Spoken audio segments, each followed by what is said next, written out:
Ми в кав'ярні компанію тишечки парять, той спокій, моя примара.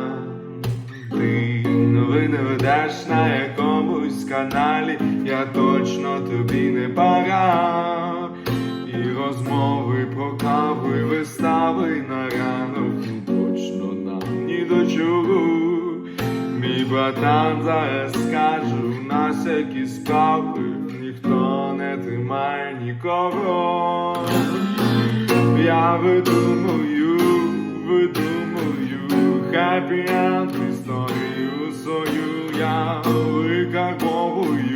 викарбовую сум свою мовою. Підпалю листа